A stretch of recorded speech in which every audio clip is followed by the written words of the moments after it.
Morning. Morning. So we're talking, so far this morning, we've just been talking big picture about TIF districts in order to prepare ourselves for what might be a modification to TIF 2.0, we'll call it. And a little bit about what we heard from Ted this morning was sort of how the edges can get a little wiggly sometimes. And I want to make sure the committee's sort of ready for that in the context of thinking about this in a new way. Floor's yours. Well, that's good. Thank you for having me. I appreciate it. Doug Hoffer, State Auditor. Just for the record, I went to your old committee room. That's Oh, wow. Wow. COVID and our building got flooded. I've been working remotely. I got lost. That's my story. Anyway, TIF, yes. We don't deal with it so much as a matter of policy, although I have my own views because, as you know, your colleagues authorized us and require us, fortunately, to audit every extant TIF district 3 times during its life cycle. It's a tremendous amount of work. It takes 15 to 20% of our entire audit capacity, which kind of makes me crazy. And I may come back to you next year with a request to alter that somewhat.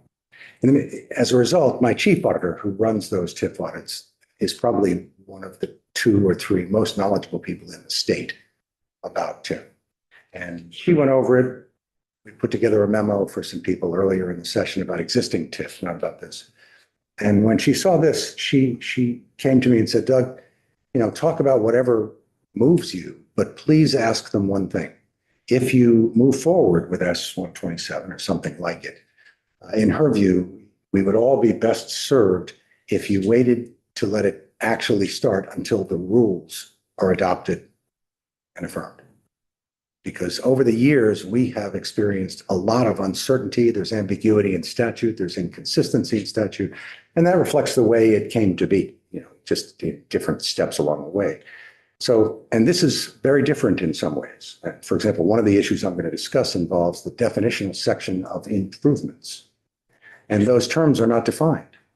And if they're not defined, what's going to happen is somebody, in this case, VEPSI, primarily the executive director who advises the council, will make recommendations about them. That doesn't mean they're wrong or inappropriate or different than I would, but you are effectively delegating that authority to unelected people.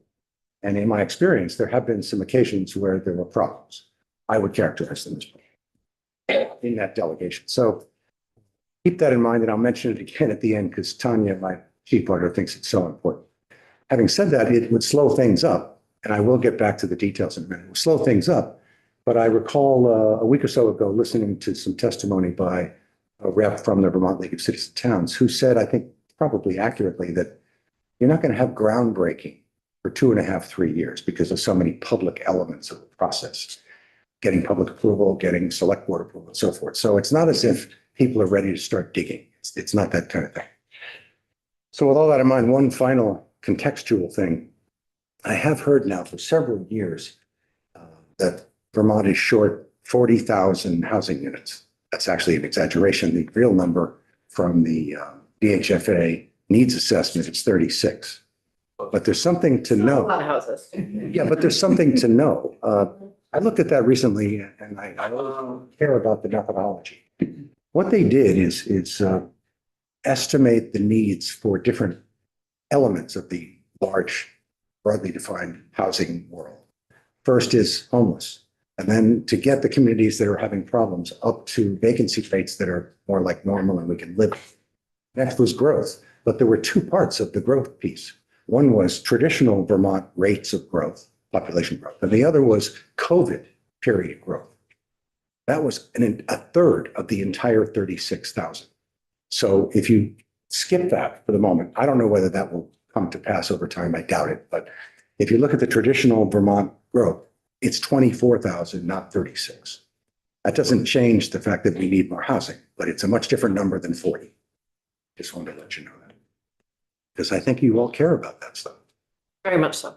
So for me, a couple of things jumped out. I first came across this on the Senate side and was very disappointed when the Senate removed the requirements for affordability. So Doug, we actually have not looked at the CHIP bill at all yet. We don't have custody of it. We are really just trying to understand TIF and the edges of TIF in order to prepare ourselves to think about CHIP. We don't, we're not going to pick up CHIP until next week.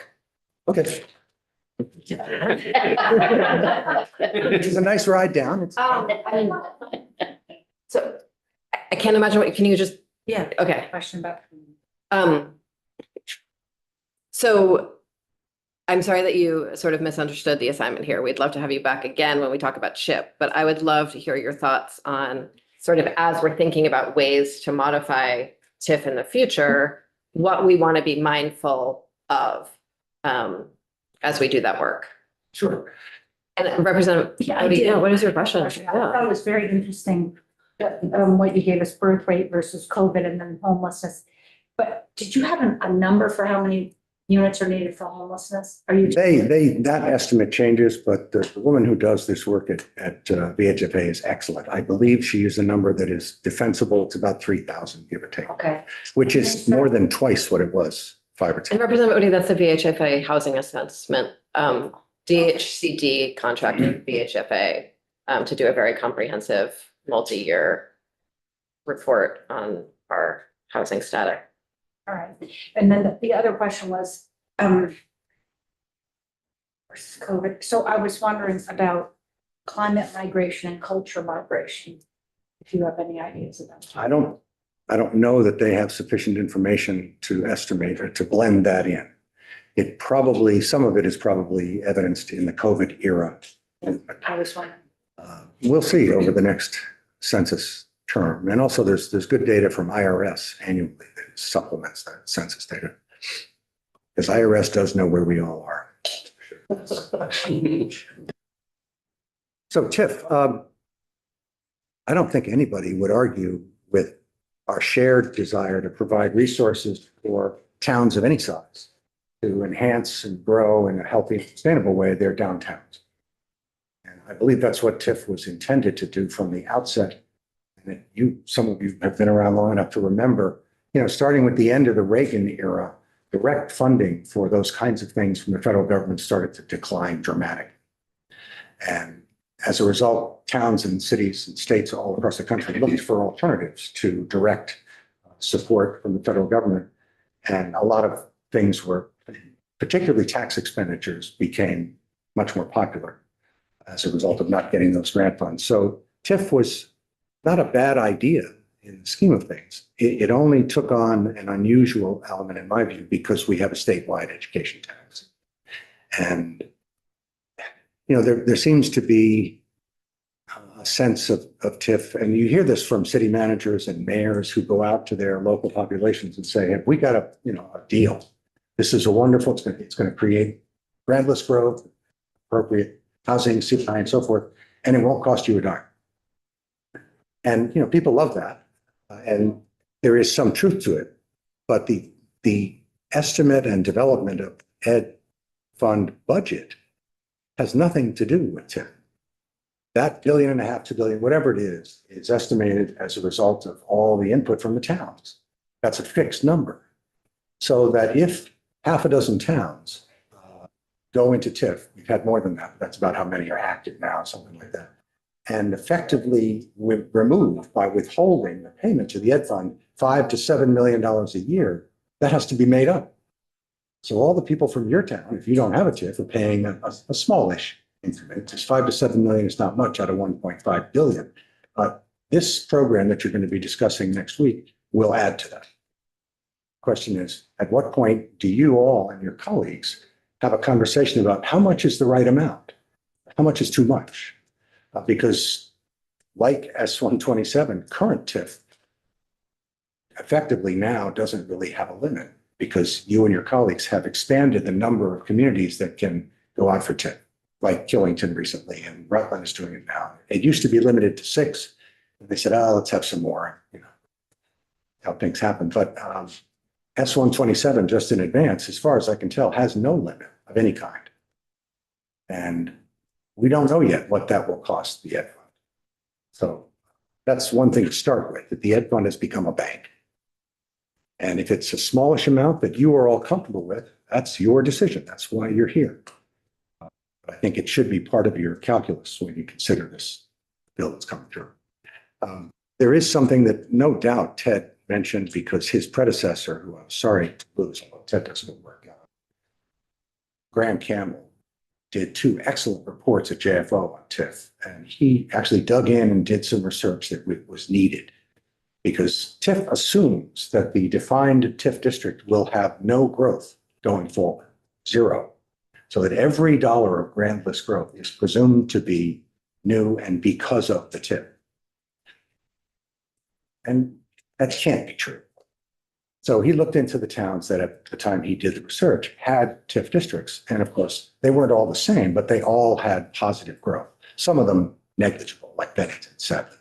But Burlington was close to 5%. What a surprise.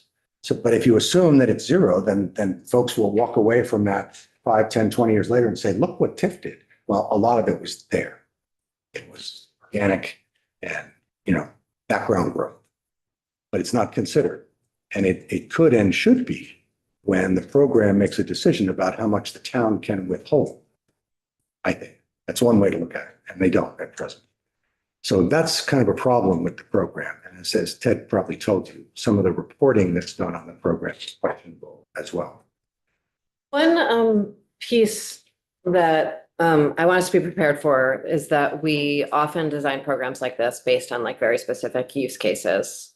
And then another instance comes up that's slightly different than that, as it would, and people look to maximize their returns as they should. And I want to make sure that we're designing a program that has as clear edges as possible. And I wonder if you have any advice for that.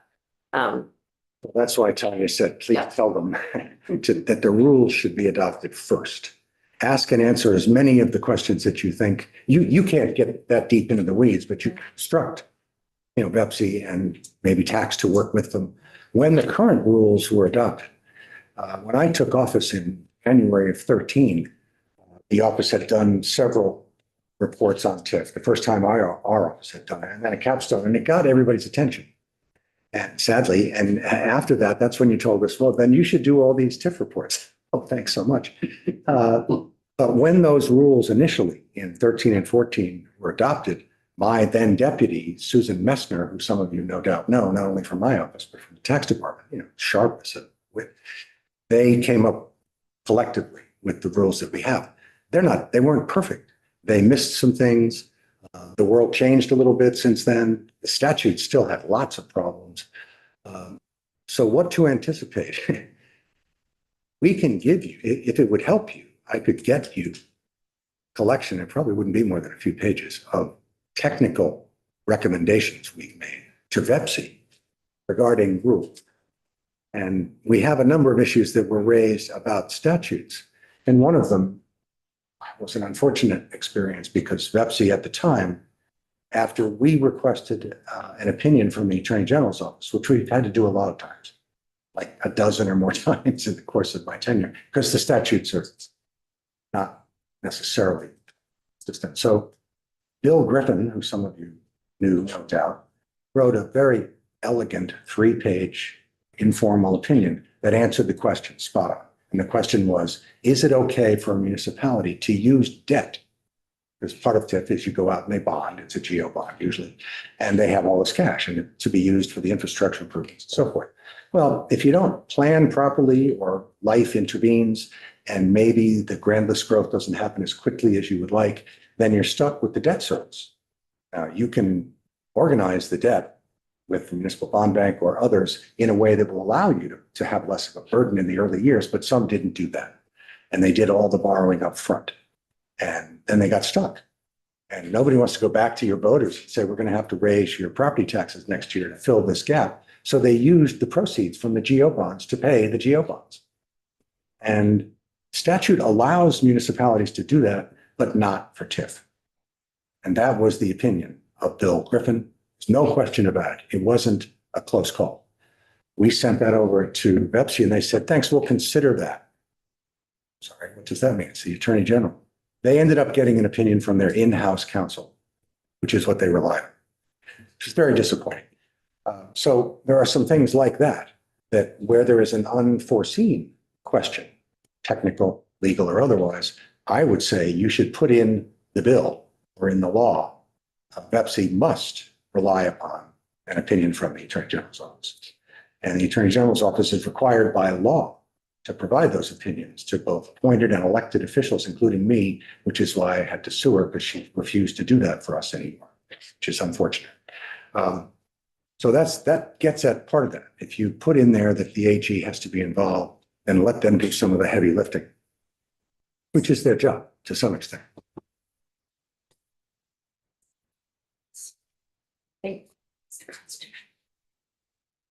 Yeah. So you audited a lot of government initiatives to support economic development. If you had hypothetically $120 million, we do need to invest in infrastructure. What are the most efficient ways to do targeted investment in infrastructure that yield measurable returns? Is it TIP? Is it something else? How would you use resources to do that? Based on your review of Vermont. Yeah, I would, economic if it development. were up to me, I would not use the Ed Fund as a bank. I would say, you know, if the state prioritizes this, as they should, and you say 120, that's not all in one lump sum, obviously. You can do Oh, that no, over it could be time. Exactly. one-time money. Could be, yeah. One time.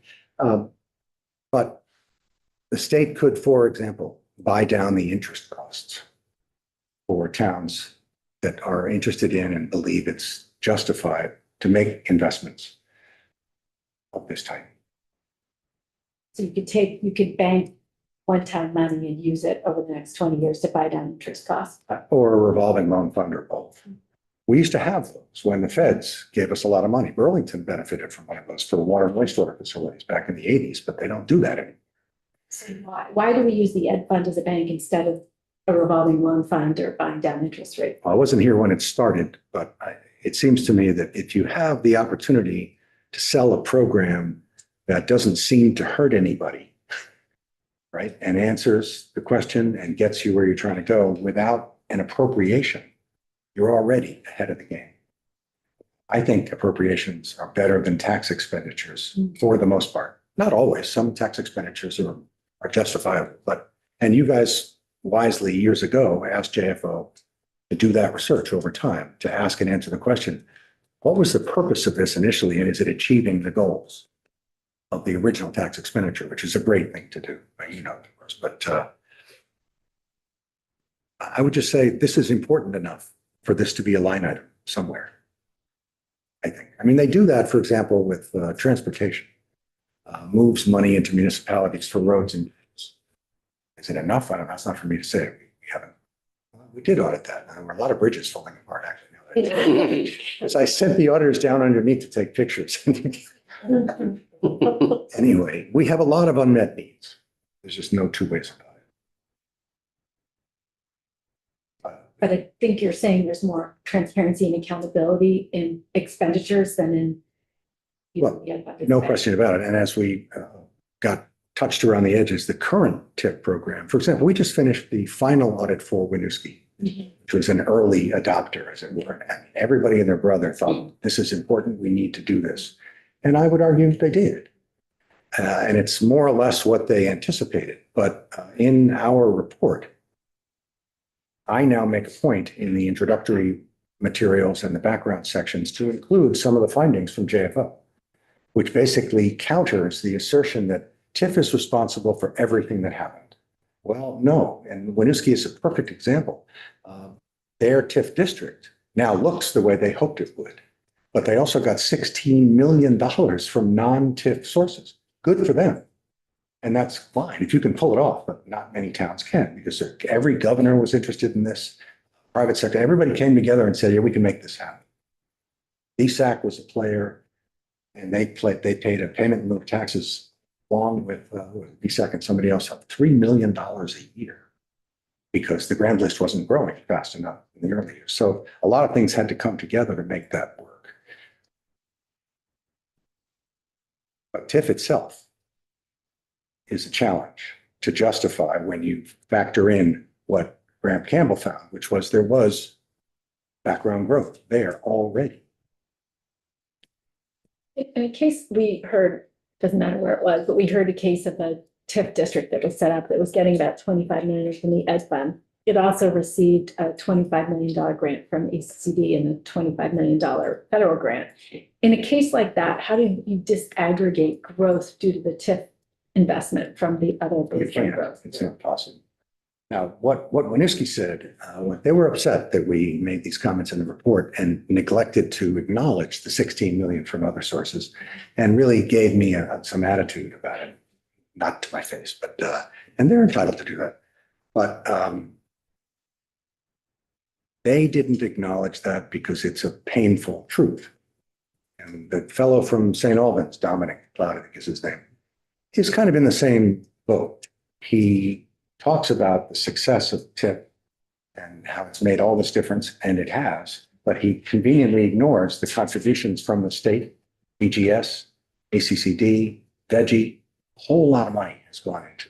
And if that's part of the package going in, and everybody comes to the conclusion that we can do this, but these are the pieces, these are the tranches, types of money and at different times, then let's do it if everybody's of a mind to do that. But if TIF is only a portion, then you have options. The bill you're going to be considering is radically different than TIF. It is focused primarily on housing, although it allows commercial and industrial, which is an interesting question that needs to be addressed, I think. Although I think Commerce has some proposed changes to the bill that I only looked at it. And then I think two other committees will too. So we're going to not try to touch it too much until everyone else is done, because I don't want to get ahead of our anything. Representative Brannigan, Wazazak, and Odie. I've always thought that we should not be using the ed fund. I acknowledge that the process of TIFs in general is a great economic development tool. It really is. And I live in Georgia, just south of St. Albans. It's a pleasure driving through the middle of St. Albans now. It's beautiful. Yeah. But it wasn't the TIF district. If not for the ed fund and all the other sources you mentioned, we wouldn't have that. So can you think of, well, first of all, my first question, is it really a cost of 9 million? Is there more than 9 million on an annual basis that's needed to run these programs? How much money are we looking for? It depends on how many communities and the scope of their needs. They have six active TIF districts. And is that the limit now? It was, and as one or two were retired, having lived their life, the legislature said, well, let's add a few more because we have people knocking on the door. As I said, Killington and Rutland for sure. And I think Montpelier backed out. That created a space. One other backed out, Bennington, I think, backed out. Yeah. So there was a little, shift in the ground there, which isn't inappropriate or unfair, but nobody, as far as I know, other than saying how many towns, said how much money from the ed fund. That's never been part of the conversation, which is really interesting. And And if we're going to look for another source, I'd like to see us stop using the ed fund and use some other source, continue with TIF districts, but don't take it out of the ed fund. well, there's nothing to be done about the TIFs that exist. They're in for the duration. I know. Is up to 20 years. As for S127, you have a chance to have that conversation right now. And how much money should we be looking for? I mean, Ted probably said this. I think he put out a memo that said we can't do a fiscal note. There are too many uncertainties. Did he say something to that effect? Yes. Yeah, so it's a challenge for them and therefore for you. So if we found 10 million, let's say, what could we do with that? Could we Create a revolving loan fund for sure. Oh. Yeah. Now, 10 million is not going to go that far. My guess is that, the development community, if they're organized, and I think they are, and are they likely to get the approval of a community and then on up to Pepsi? I think the answer is most likely yes, with some exceptions. Some towns maybe don't want more growth. That remains to be seen. But there's no way to know, which is why I think, you guys have the opportunity, if not to find an alternative source of money, to at least say, we want to cap it at X. And that's, I think, one of my problems with S127 is it doesn't call for a serious review for 10 years. How much money could have been allocated by then? So, I mean, to me, just to answer the question generally, I think an incredible legacy of Madeline Cunan's administration back in the 80s was the creation of the Vermont Housing and Conservation Trust. Not only for itself and for what it does and has done, which is remarkable, but the creation of a very interesting funding source. Because for most people, adding a point and a quarter to a 30-year mortgage, you're not even going to know about the extra $9 on your mortgage. It's brilliant. Some people pay it. If they have the resources, good for you. If they don't, and they amortize it and roll it into the mortgage, then that's pretty good. And it raises a substantial amount of money, which is put to very good use.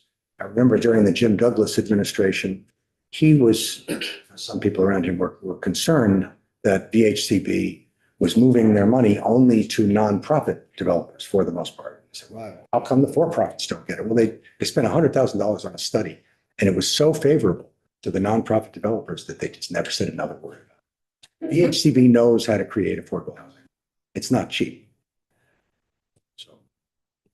I appreciate your comments about not being able to segregate out the growth that could in theory be specifically because of a TIF district. But I also think that that's true of any economic development tool. Like unless we start having like color coded money, this money is from this thing, it's going to be incredibly difficult to do that. So just curious as we're moving through this bill and the structure of whatever the new TIF program looks like, do you have any thoughts of, of the 100% growth that exists after a TIF, let's for purposes of TIF payments and all of that, count 50% of it towards TIF. And it all feels kind of arbitrary to, like, I agree with you that not all the growth can ever be attributed to TIF because there are so many other variables, but just curious your thoughts.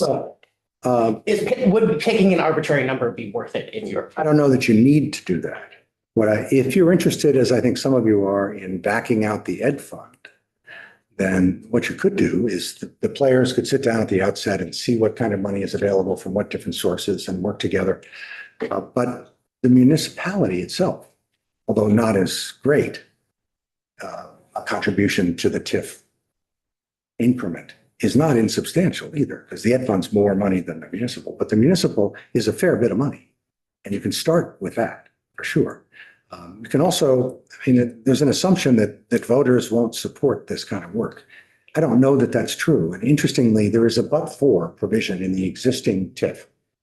And VEPC must decide for itself whether they think your town would do this without the TIF. And you know how that question is answered. Jeff Carr's shop does a memo and basically says, well, they already have a lot of debt. It's tough over there. Nobody wants to support this. And how much growth has there been at what levels and so forth. It's an interesting exercise, but it's not the same as going to the voters and saying, do you and your neighbors think this is important enough to do this? And then pay for it. I moved here in 88 to Burlington. I still live in Burlington. And at that time, this was late Bernie, then Peter Clavel and so forth. And Peter loved these kinds of tools. Mayors love this stuff, and they should. But they went to the voters repeatedly for a little bit more for housing, a little bit more for sidewalks, you name it. They wanted a half penny for this and almost every single time. Now, maybe this is Burlington. I don't know. And they said, yeah, because we know what the needs of this community are. And we know that somebody's got to pay for it. This was before TIF. So if you wanted infrastructure in your town, it was on you. It's if you couldn't get federal money, but they worked very hard to get federal money. We're an entitlement city for CDBG and all that jazz. So we did pretty well, but the people, when asked, will tell you. But there is no such predicate today. TIF is decided as being necessary based on a memo, not a vote of the residents. And slightly off topic comment, but your office also did a fabulous report about the flood planning. in Oh, the so state. far off. I know, just Carolyn, if you find that $10 million, let me know. I feel like there was someone other than, okay, Representative Odie and then. Thank you. The question has to do with the putting in something that would make the AG's office be the final arbiter. Then, well, would the AG's office then just run the program? No, actually, I'm sorry if I wasn't clear. I meant only with regard to statutory interpretation, Well. which is technically their job. a little odd to me because, well, it might be their job to give an opinion. I would need testimony on this, because it seems to me that it might be their job to give an opinion, but then normal people hire another lawyer to get another opinion, and then, and then you decide which course you're gonna take. Then you take that course, and if it goes, it goes. If it doesn't go, there could be a lawsuit. But to me, to make only one office, the entire, be in charge of the legal opinion. They are the state's attorney. By law, they are the state's attorney. There's nobody else that can do this that you can trust. They are independent. I mean, they check all the boxes that you need. And as for running the program, if you want to keep it with VEPSI, then it should stay there. My concern in that regard, not related to statutory interpretation, is that I think EB5 was one of several opportunities for us to learn that you shouldn't have the same entity promoting and regulating the program. In this case, I would argue that if that process evolved as you described, the city was disappointed in a decision by VEPSI, then currently that goes up the line through some appeals to the Secretary of the Agency of Commerce, which oversees VEPSI and is part of the broader community which promotes development, which is their job. But as a result, there's a direct conflict of interest. And in my view, they should not be that entity. So I would take that little piece of it, and it's rare. Very rare. I would give it to tax or somebody else, personally. But as for the legal piece, Or tax. no, tax to do the appellate enforcement process. What I'm talking about on the opinion is not enforcement. It has only been requested generally by us. Because the way audits work. Us, like you mean. The auditor's office. The way generally accepted government auditing standards require an auditor. If we come across a statutory provision that looks a little screwy and we're scratching our heads, we're not permitted to say this is what we think it means. If it's clear as a bell, then you move forward. If it's not, then you have to get an expert, whether it's engineering, medicine, law. And who's the expert? I'm not going to a private lawyer. I'm going to the Attorney General. That's what auditors all across this country do if they're not big enough to have their own in-house legal staff. So that's all that is. And that would allow us to complete the audit and answer the question and move forward. If a town doesn't like it, then they can go to VEPSI and ask for a substantial change. And most of those have been done in favor of the town, with one exception. Representative Holcomb? Yeah, I'm gonna push again, because one of the advantages you have because of where you sit and the specific work you do, and I've been on the other end of it and I do appreciate it, is that you can help us evaluate the efficiency of how we're using dollars, because we all agree we need to be investing in infrastructure and economic development. The question is, what's the most effective and efficient way to do it? And so I want to go back. We actually do have money. We, as a body, are proposing to use 120 million in one-time money to buy down school tax rates on the budgets that have already been approved by voters. We could use that money not to support increment funds, but to actually, or to buy down tax rates, but to actually invest long-term in sustainable economic development. What's the most efficient way? If we had $120 million, what is the most efficient way to use those dollars to buy the kinds of investments that we know will grow opportunity and make Vermont a vibrant place? Well, the most efficient method would be to not do what we do now, which is administratively dense, requires municipalities to go to the voters at least once, multiple times. That's a timing issue for them, not so much resources, but it is about resources for a current TIF town to respond to the needs of the program, which are reporting, and they are dense. And smaller towns are challenged in that regard. Even Burlington, big city, had some issues over a long history. A lot of people. Yeah. So I would get away from that model. And you still have questions about how to prioritize and allocate the 120 to whatever dollar amount. Who gets it? Is it first come, first served? Will some body be created to say, well, we think yours is likely to produce the benefits we like sooner than yours, right? People have to make those decisions. I wouldn't give it to ACCD. I see that you haven't seen this yet, but Commerce's bill includes the creation. Try not to, it's very hard, given that people have not seen the bill, and the bill that we're going to see is different than the bill that just left Commerce. You could create a body with the appropriate expertise in financing, engineering, and a few other things. Treasury. Yeah, exactly. citizen charges on. Well, it could start with them, but I would have other people involved. So, because that is the key question. It's not, once you identify a source, it's how best to allocate it and in what order. Because everybody's going to be coming to them and saying, have we got a great plan? And it may be. But the question then is, how do you define the public good? Right? TIF, current TIF doesn't have this issue that I raised earlier, and I won't say the bad word again about S127. Oh, that's so hard to manage today, like people like dancing with the whiteboard. Anyway, Representative Kimball. Doug, I'm wondering on a couple of things, because we often have measurements as to whether or not TIP is effective. You look at the increase in the grand list as one potential measure. We also have how many jobs are created, and that's a measure that the BEPSI reports on. But then we haven't included in the measure those other revenues that are generated, whether it's sales, rooms and meals tax. And in many TIF districts, they have experienced a growth in that revenue activity. Would you consider it reasonable to take into consideration those?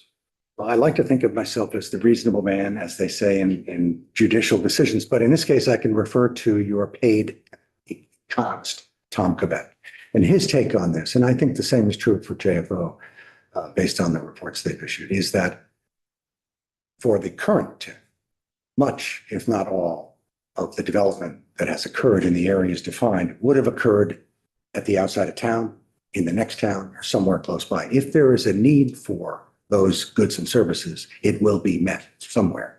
So I can't answer the question, but I can say, while it's fair to say there are these other fiscal benefits, how much of them wouldn't have occurred at all? It's a very tough question. Covet feels pretty strongly that a lot of it would happen anyway, quite apart from the background growth that already exists that would have led to some of that additional revenue.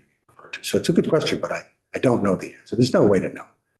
You know, somebody, there are lots of people who are, their intent is to open a new business or expand their existing business or open another facility. They've got 6 of them as a franchise, whatever. And they like St. Albans, for example, or White River, whatever it might be. And if they think there's a sufficient market there for them, they're going to do it. Is one area better than another? That's up to their analysis, not mine. But if they're going to go to that neighborhood, broadly defined, then they're going. I often think that there's a way to measure the revenues generated from that specific area and then against the region and against the state. So you can say, how is it doing relative to those things? And then you have at least some indication as to whether or not it was enhanced by the TIF. Well, but that assumes that what happened in the TIF district wouldn't have happened outside the TIF. Right. Yep. And that's what makes all this kind of stuff so challenging. Exactly. I happen to think the original intent was to encourage sustainable development in the town center. I think we all agree, you know, it's not so much about fighting sprawl, but it's to enhance that immediate town center. We all. 100%. Yeah. Thank you very much for joining us. I really appreciate it. And I hope. I brought up a paper about that. You come next week. Next week. Which shall not be named. We can't wait to talk about next week. Thank you. It's just, it'll be confusing for people to hear your thoughts on it when we haven't gotten a walkthrough of it yet. So Doesn't say it's okay for the auditor to confuse people, so I'll just move along. thank you. Thank you very much. Appreciate it. Would you like to join us? You want to join us? Thank you.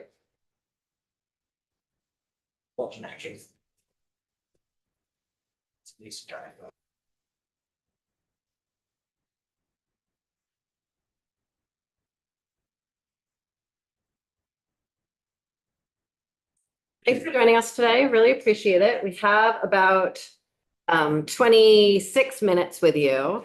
Great. And people are filled with questions today, so I want to make sure that we're making time. Okay, thank you. Well, I appreciate the opportunity to be with you, and I did prepare a short PowerPoint that I'd like to Wonderful. try to share. I will, I'm a little off balance on, I did not realize until walking in that the committee really hasn't been familiarized with the chip bill. So Okay. I have some, I think, general points that will be helpful for Okay. you. I'm also, I've been the mayor of Burlington for 12 years, certainly can speak to TIF, although one important thing to understand about TIF when you get to walk through is how different it is in numerous respects from TIF. So it's a little, in some ways, it's a little unfortunate to kind of anchor on TIF when a lot of what is in CHIP addresses at least some of the biggest concerns about that have attached themselves to TIF over time. So And I actually think that's sort of an important part of the anchoring. So thank you. If you could identify yourself for the record before we. yes, please. Yeah, I'd be happy to. And my name is Monroe Weinberger. I am here this morning in my capacity as the executive chair of this new organization, new pro-housing organization that is called Let's Build Homes. I also certainly bring to the discussion 15 years as an affordable housing developer. I served in that role in the years leading up to being mayor. As mayor, housing was always one of our top focus points, and we focused on the creation of new housing supply and succeeded in that in a way that I think is not widely understood. We increased housing production by some metrics about 400% over the course of those 12 years. Since leaving, I left office a year ago and continue to, in addition to Let's Build Homes, do some consulting on some Vermont housing projects, keeping me in the loop on what is going on out there. Let me see if I can get this PowerPoint going.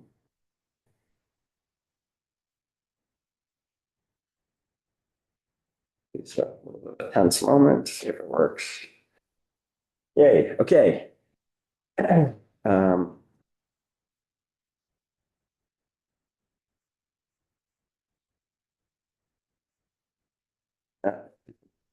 see. I was hoping I would see the presenter view. Well, you'll get to see all my notes here this way too. I'll throw this up. It usually work that way. In any case, there's kind of three. You to go to use slideshow up there. Did that do it? Oh, there you go. Oh, now you did it. There you go. All right. Okay. But now you can't see your. Not get to my notes. That's all right. I'll figure it out. So there were kind of three areas I was hoping to cover. One, since, I have been in front of this committee before in different capacities, but it's the first time Let's Build Homes has been here. I'd like to share just a little bit about what Let's Build Homes is, then speak to why Let's Build Homes is so focused on this CHIP legislation, this legislative session. And even, walking in here, I heard significant conversation around this concept of foregone revenue. The JFO speaks to this. I think wanted to share some specific reflections on that. We launched this Let's Build Homes Coalition in January, and there has been a major response to it. There are more than 200 organizations from every county in the state have signed on to the coalition. You can go to our website and see what they've signed on to. There's a letter calling out what organizations and individuals are agreeing to. And we'll get into some of the detail of that in a moment. This coalition is bigger and more diverse than any pro-housing coalition that has come together up until now. This coalition includes certainly the parties you would think of traditionally as caring about housing. The affordable housing nonprofits are a major part of this coalition. Private developers are part of the coalition as well. I think what is new and exciting about this coalition is that it includes other stakeholders that are impacted by housing as well. So AARP it has signed on. I believe you're going to be hearing from them later in the week. The Vermont League of Cities and Towns is a member. On the other end of the age spectrum, Youth Services has signed on. Some of Vermont's major employers, from Beta to On Logic to National Life to Jasper Hill Farms are all members of the coalition. So are philanthropic communities, the Vermont Community Loan Fund and multiple United Ways. Interestingly and importantly, other key sectors are now really engaged in this housing debate. The Vermont State Hospitals Association has signed on. The Vermont State Colleges have signed on.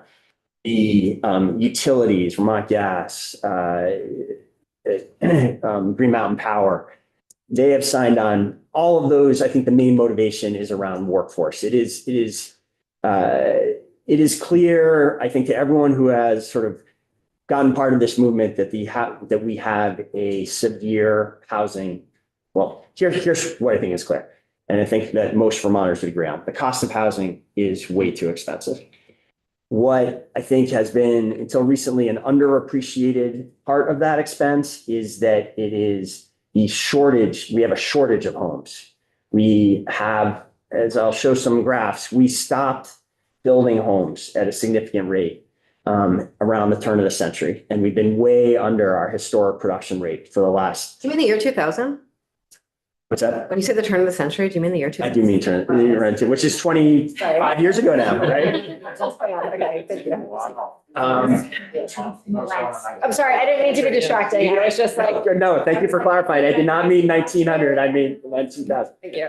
No, what I'm going to show you in a second is there was a very healthy growth in the 50s, the 60s, the 70s, and 80s and 90s.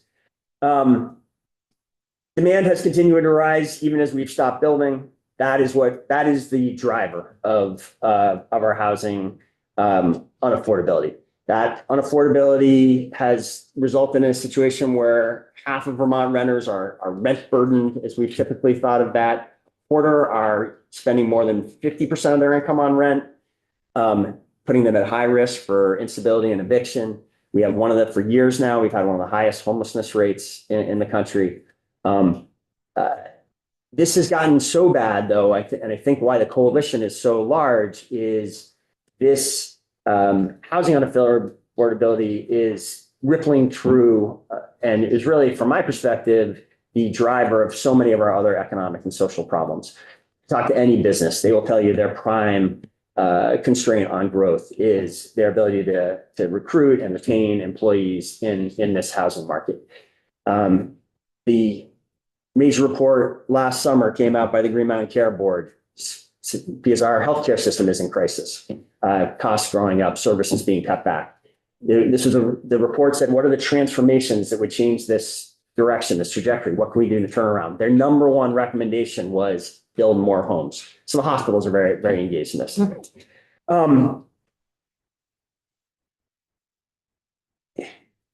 This is what I mean when we stop building. This is one of the graphs from the Vermont Housing Finance Agency recent report. This came out last summer. That is that really kind of shows what I'm talking about, it being their change around 2000. We used to be building about 2% new housing supply every year. And that started dropping off in the 1990s, dropped dramatically, and has stayed lower since the year 2000 at about a third of what we've done historically.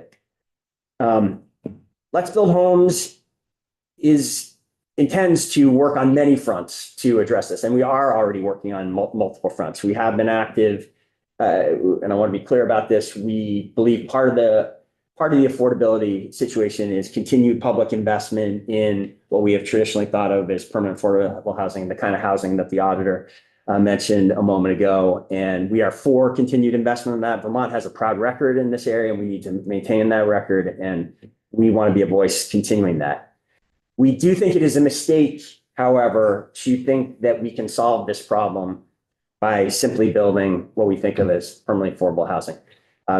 Before the extraordinary federal expenditures of the last couple of years, the amount of new homes that these permanently affordable homes that we were able to create with the available subsidy was about 200 to 250 homes a year.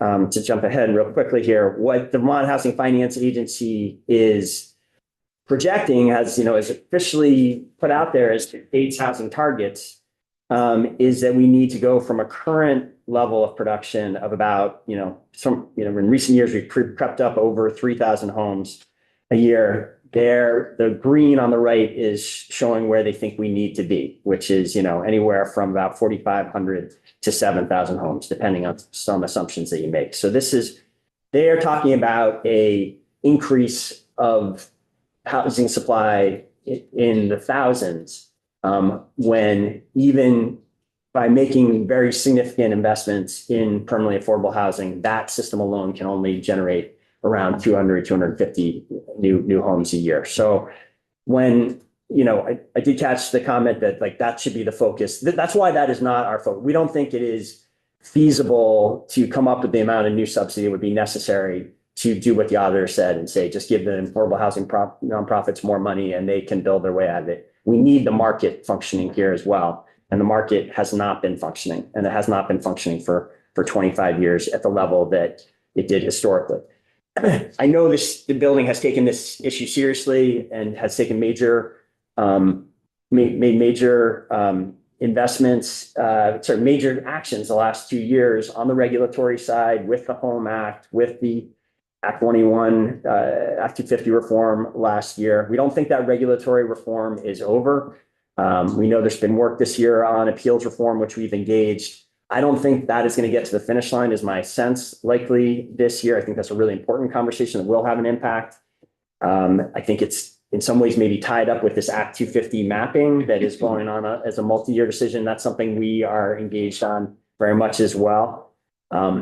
Which brings us back to that top bullet item. We think this coalition that is focused on this issue and is looking to this building for action sees the CHIP bill as the single most significant bill that you can take that is kind of teed up, has passed the Senate, it's the 6th time I'm testifying on the bill. There's been a great deal of public, committee work on this. This is something that could get done this year and has the potential to have a meaningful impact this year. And that's why we're so focused on it. Why the coalition is looking for action on this item. I do appreciate your flexibility. I'm sorry that we had a miscommunication about the testimony. I'm not trying to be rigid. We're going to have very little time once that other bill gets to us. And so I'm trying to lay as much groundwork as possible. And we are not permitted to pick up a bill until it actually comes to us, partly for the good reason that it might change 12 times before it gets to us. And we're wasting staff time. So that's why we're trying to sort of lay groundwork, big picture before we actually have a bill in front of us. And I think you're doing that wonderfully. Okay, thank you. I wasn't, here's another sort of contextual point. I mean, this is a context to show, this gets at what we were referencing a moment ago, what happened in the year 2000, not 1900. There was steady population growth from 1960 to 2000. This is a slide from the Vermont Futures Project. Kevin Chu has done some really excellent work in this area. Something happens around 2000, and for the next, we see a leveling. Not only do we see a decrease in housing production, we see a leveling off in housing population that is really a departure from at least a half century of the norm. He has set this goal. I think it's blocked. Maybe that, he articulated this goal of 802,000, which, right around a little after the year 2030 would sort of, if we did some catch up, we could sort of get back to that historic trajectory. And I think the CHIP bill should be thought of as an attempt to create a tool that would be powerful in that catch up. And let me show you an example of how. In a moment, I'm going to show you how. Important caveat here, which kind of overhangs this whole debate, is it is unfortunate in some way. I sense, I think in this committee, certainly around the state, around the building, there is a new consensus that we need to do something about this underbuilding. I think people recognize it broadly that this is a problem. And whereas we have been ambivalent as Vermonters in the past about growth, I think there's an understanding that we need to do something about housing, or growing understanding at the very least. Last session, this committee passed out a $8 housing bill. Exactly. So sorry if I didn't. No. Not quite right. Yeah, I meant to say you guys have, I recognize that real action has been taken in multiple sessions, and I hadn't mentioned that one. I'm not correcting you, I'm agreeing with you. Excellent. Not going. now that we have this new consensus, unfortunately, we also have new external factors that are going to make it harder for us to actually make good on this new consensus. We have interest rates much higher than they had been most of the last 20, 30 years. We have construction costs that went up dramatically during the pandemic, have not come back down. We have these new tariff pressures. The Community Housing Infrastructure Program, CHIP, is not going to address all of those factors. And it's possible, even if we pass it, it won't be enough to overcome all those. What it does do is create a solution for one of those cost hurdles, which is the high cost of public infrastructure. Let me explain what I mean about that. This is an example from a Middlebury project, Summit Properties. This is actually a live project that broke ground recently. You may have seen it in the news, Stonecrop Meadows. What broke ground was this much of it, the core village. There was about $6 million in infrastructure in the streets, the sidewalks, the subsurface utilities that ultimately are going to be deeded over to the city and become new public assets. Those that cost about $6 million. They were able to pay for it on the first phase with this extraordinary federal money that was coming in for housing, and because they got $6 million in endowment funding from Middlebury College, this sort of one-time, somewhat extraordinary circumstances on both fronts. And that has allowed them to overcome, this $6 million, $75,000 a unit of infrastructure costs. There's another 104 units, the future development there, that is permitted outside of the blue box that would actually be much more efficient from an infrastructure perspective to build. It's only about $24,000 a unit for those remaining. But that adds up to $2.5 million that there's no source of funds for right now. The CHIP is a potential source of funds for. Now, it has certainly been this sort of typical way Vermont has allocated out responsibility in recent decades. And I actually don't intimately know the history of how far this goes back, but we have basically in most circumstances, and you can't say there are different circumstances in different places. It's not uniformly one thing, but those public assets that traditionally have been paid for by the public, a lot of the creation, of municipalities historically was to help make investments like that and figure out ways to use sort of collective power to grow. That's not really generally the way we do it now. We generally take these public infrastructure costs that are going to create public value for a long time, and we put that on the project to be responsible for. And that is what CHIP would change. It would say that $2.5 million could be, you could borrow, there's $575,000 a year in new taxes that those additional 104 units are projected to create. If you borrowed a small a percentage of that, 24,000, a percentage, it's $575,000 a year. It would take a small percentage of that over a 20-year period to actually get that infrastructure built. Can you help me understand why Middlebury wouldn't do a TIF? So, I think there's lots of reasons why we went to a TIF. And let me skip ahead to this. Well, maybe I thought it. Maybe I screwed it up. But and here's the thing about TIF projects, TIF districts. They are much more administratively. I actually agree with the auditor to a certain degree on this. TIF districts have significant complexity to them. You are drawing a line on a map that can include dozens or hundreds of different parcels. You need to keep track of the tax status of each of those and sort of account for it separately. There are all sorts of quirky little things, and I had to deal with some of these headaches as mayor of Burlington, where part of a parcel is in, part of it is out, where somebody makes a journaling mistake one year and that ripples down year after year. You have that complication and burden. You also, the districts, now, I suppose you could create a district that is narrow, but that is not the way the district legislation is written or has been done. I think of the 8 TIF districts that have been created, they have all been major districts. This is a much simpler device where you look specifically at one parcel, maybe a couple parcels, but you're looking at a specific project and you are able to assess the pre-intervention tax rate very directly, and you are able to track that and administer it very simply. It also creates another difference, and this is, I apologize for getting into a little bit of the weeds, but I think it's a really important weed and one I will share there's a lot of enthusiasm about is Love weeds here. this one new thing in CHIP that does not exist in existing TIF legislation is instead of the municipality bonding, this creates the possibility that the developer would actually be the entity that would go out and take on new debt. The developer would be at risk for that debt. The developer, instead of municipality, there aren't many Vermont TIF districts generally have not, there's, I think, one exception to this, but basically, certainly Burlington spent a lot of care to make sure that the infrastructure spending doesn't get out ahead of the new taxes coming in.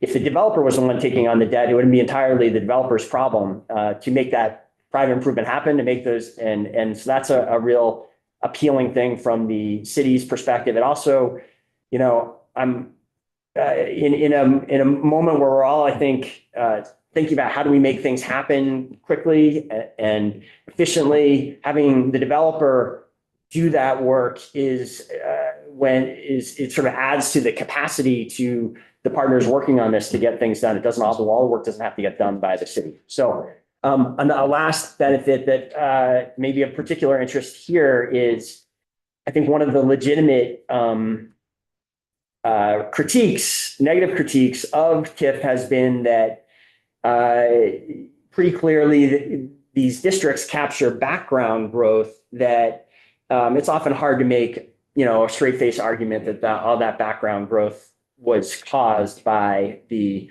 TIF investment. Here, there is no background growth that is captured. There is no diversion of revenues from the ed fund by background growth. It is only capturing the new revenues created by this project, and some of that new project revenues flows directly to the ed fund right away. I think the current version, to the point that it could change, the current version of the bill has 30% flowing right away. Let me maybe finish with a little bit of more focus on that foregone revenue. Sorry. Representative Holcomb and then Representative Canfield. Quick question about Yeah. that slide. Yes. Who actually owns the roads here? What this slide is trying to show is that the green would all be the plan and the agreement that's in place. These agreements get implemented over years, but ultimately when this work is done and complete and meets the city's standards, it will be all that infrastructure will be deeded over to the city and will be owned by the city. The yellow areas are these stormwater, our parks and stormwater related areas where I would say typically under TIF, those would not be TIF eligible. Those would not be TIF eligible expenses, even though they they serve a public purpose, if you will. They are privately owned and would not be TIF eligible. I will say when this gets to you, I think what we'll get to you and you may want to dive into, in part responding to rural communities, which are an important part of this coalition. There are more of these services, what we think of as public services, are sort of privately, private entities are responsible for community septic fields and some community water systems. And so it has the rural elements of this coalition, and we are with them on this, have been advocating that there be some allowance, there be a broader definition for infrastructure. So you could end up having some limited amount of this new infrastructure be privately owned if it was meeting a public purpose. So I'm sorry, I was trying to ask, the green, I think you're saying the intent is to have the municipality assume ownership or responsibility. That is what I was trying to say, yeah. And the yellow, you're saying, is going to continue to be homeowner private. The yellow is So it might exactly. be a park, but it's not accessible to the public. It's accessible to the people in the homeowners The association. park may be, I don't actually know the details of whether they've got an agreement that requires them to make it public. I suspect it does. I could follow up on that if there is interest in that. And I think the language that is in the current version of the bill only allows privately, it does make a change from current TIF. It only allows privately owned assets to be qualified expenses if they are meeting a public purpose, and a public purpose that is articulated and enforced in the infrastructure agreement that municipalities. A chip project can't happen without an infrastructure agreement being put in place between the municipality and the developer and then being approved by BEPC. It would have to articulate that public purpose, public good. But the private entity articulates the public purpose it intends to mean. It's a joint articulation. It's an agreement between the private entity and the municipality, and that approves it. Representative Holcomb, this is the bill we're not talking about. Oh, no, I'm just talking about the slide that's up in front of us. I have no idea if this is in the bill. Let me speak to, I think the most sensitive issue in this room, I heard questions about it, what the JFO describes as foregone revenue. So, and what they mean by that is this is revenue that as a result of TIF or CHIP would not be flowing for a period of time to the ed fund. The JFO states very directly, and they have said this in all of their reports, the language is in there, that it is unclear if on the past reports, TIF or CHIP causes net revenue diversion or increase for the ed fund. I mean, I think that's worth, I think they mean that. I think they mean that. They've said it and written it many times. It is, and I think the auditor just acknowledged this as well. It is unclear, and it is a very hard thing to definitively determine whether these districts on balance in the short term during the life of the districts, long term, everyone agrees there's a bunch of new revenues flowing to the ed fund. I mean, Burlington is the first TIF district is about to expire. It's going to happen at the end of next year. $2 million new dollars will flow to the ed fund from that year ever after it's gotten built in the TIF district. In the short term, certainly understand the argument, and there's legitimate debate over what the impact is. The JFO's reports also put numbers on them, and these are the numbers that get repeated. But I just want to emphasize they are explicit. If you read the detail of the assumptions they are making when they report these numbers of $4.5 to $8 million impact over each year over the next 5 years, they basically say this is a worst case scenario, and we don't know if this is real or not. So that's point number one. Point number two, I hope I brought home the point that the whole intent and hope and dream of CHIP is that it is making projects happen that are not currently happening and that haven't been happening for the last 25 years.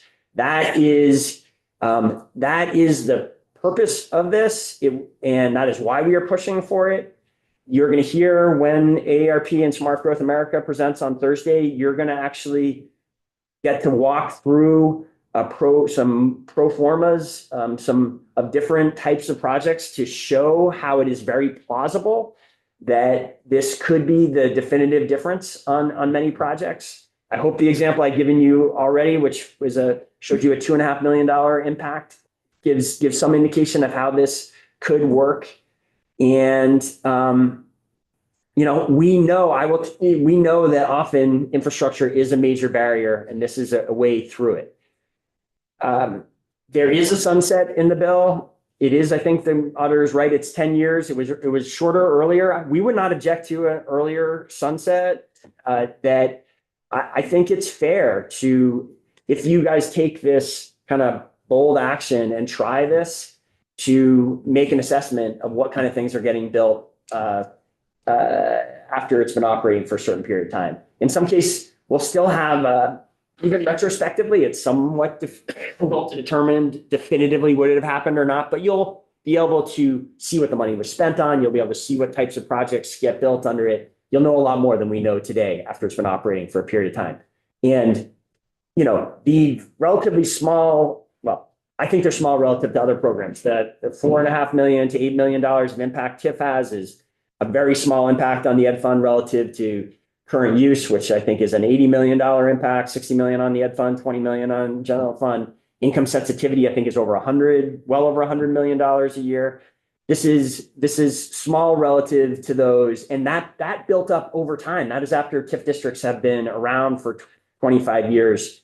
Any impact on the ed fund from this is going to be incremental and will build over time. So there will be annual reports. You'll be able to see if this is what kind of things are happening as this starts to happen. Representative. Sorry. Your experience is really valuable because you've lived this on the other side. Yeah. You've received TIF and worked with TIF and you've gone through all the processing that goes with that. You've also been on the receiving end of grants. Could you talk about, in terms of supporting this kind of infrastructure investment? And I think we all agree we need to do this. TIF, getting a flat out grant, Right. getting interest payments covered for I think- all the work. Right. Tell me about the pros and cons of the different options. So, I think the biggest difference, which is a really important difference, is this top bullet here, that TIF is a sustainable funding mechanism for these traditional public responsibilities, building this essential public infrastructure that can be done because of the nature of how it's done, does not require this body to write a big new check. It does not require municipalities to write new checks now. It has no direct impact on existing taxpayers. You can argue that there is indirect impacts. The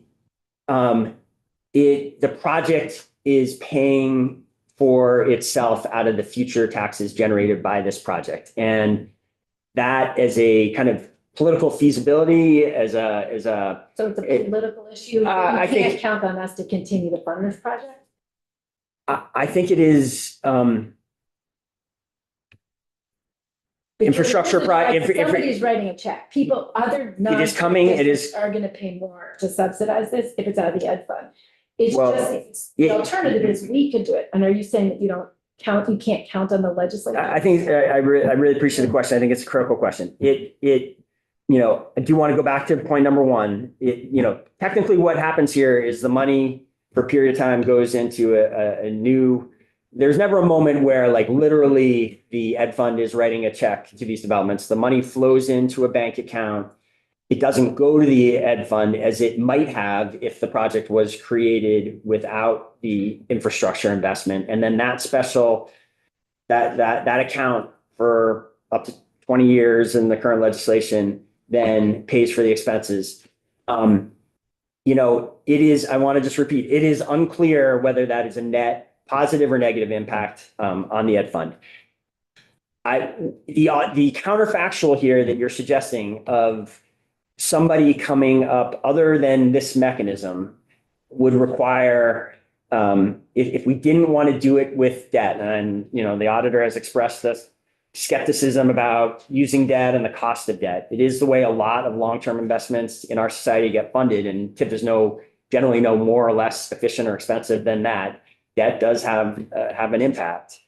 Debt does have a cost to it. I think it is an elegant, self-correcting system where we don't make commitments bigger than what revenues can pay for it through TIF. And I think it would be difficult to sustain a long-term commitment to this with all the pressures you face if it required writing an annual, debating annual and making a new check, writing a new check on the level of investment. There are other differences. The other ones are, yeah. We have, for example, 120 million in surplus funding out there that's Yeah. could be used to buy down tax rates, could be used to set up a revolving loan fund. My question is, on the other end of it, Yep, I'm moving to kind of some more on the administrative side. Yeah, So like the, what's the impact on you administratively, one or the other? I think at some level, there's something purely, there's something that is, I mean, I like grant programs. Grant programs are, and I think at the like federal level, I think, having been an affordable housing developer, I will tell you, it is a whole lot more complicated to use these tax credit programs that require setting up LLCs and making, investment, finding a way to secure private investments that are going to benefit from these taxes. It's like at times I have described these publicly, I'll do it again now, like especially like the new markets tax credit program is like a full employment program for lawyers and accountants. There's incredible complexity that there's cost in it and there's a lot of complexity. It's really hard and it slows those projects down. And as a developer, there's a lot of, it would have been, there was a time in the 60s, 50s, where the federal government just wrote big checks that in general, I'd see that as a benefit. TIF is a little different for some important reasons. There is no doubt some additional complexity to it, but a lot of that complexity, and this is really interesting, and I think an underappreciated part of TIF is the nature of a TIF agreement requires these private actors to work with the municipality to do planning on where the community wants to evolve in the future. And because it enforces a level of agreement and planning that I think can actually be galvanizing for communities. I think if we talked to St. Albans, they would say that's what the TIF district did in that downtown. And it has, I think that, so I think there are there is some more work to it. There's no doubt. There are some other benefits that flow from the form of the financing as well. We need to wrap. Okay. Yes. Thank you for coming. Can I say just that last point here, which I think is a really an important point is maybe the most important point is I understand and respect that this body, this committee in particular, has this very weighty responsibility of managing the state's finances and I understand that this year in particular, you are focused on the challenges in the ed fund. And respecting that, I also urge you to at least consider that is too narrow a lens to make this decision on the short-term ed fund financing. And I say that because if you just look at the short-term ed fund impacts, and if and I know to some degree how you see the world here, I'm a big believer in that statement, where you sit is where you stand. When you're sitting in the mayor's chair in Burlington, you see the TIF as a really valuable program. I understand by its nature how sitting in the seats you are on that this, you may think that this is, you may be inclined to think this is an impact on the ed fund. And as we know, no one really can say definitively one way or the other which it is. But by viewing only that, and that is all the JFO reports ever look at, and I think this is a problem, there is no examination of what do these new housing units getting created, what kind of impact does that have on the state income tax? What kind of impact does that have on the state sales tax? I believe, and these are not quite bankable numbers, but I think a two-person household, I think it's about $800 of sales tax per person, new person for sales tax. So a two-person household would be $1,600. The median family state income tax could easily be in the I think it's around $3,000 to $4,000. Those two revenue sources alone new revenue sources could well exceed any foregone revenue to the ed fund of a new household being created. But then to just look at state revenues, I think is too narrow too. That ignores other public benefits that will flow from creating more housing. The benefits that would flow from reduced homelessness, the benefits that would flow from less evictions and disruption of that workforce benefits the businesses. Final graph to just leave you with. Look at on the left this is the age distribution in Vermont in 2000 when we were building at a healthy clip. Now there's the age distribution on the right, and there's been some dramatic shifts. The blue age school, or infant to high school age there, 0 to 14 years, the in blue, which is not the full K through 12, is down about, I mean, Secretary Holcomb, you know, these numbers far better. There's been a real decline there. What is noted on this graph, again, by the Vermont Futures Project, significant drop off in the kind of prime working age population in deep green from 225,000 to 143,000, and then a doubling of the aging population. Think, you know, how different a conversation you would be having about the state's finances if you know, this trend had continued. It would be hundreds of millions of dollars of additional resources that would be available to you to solve the problems of today had we not kind of lost our way and deviated from this trajectory. CHIP can help us get back on track.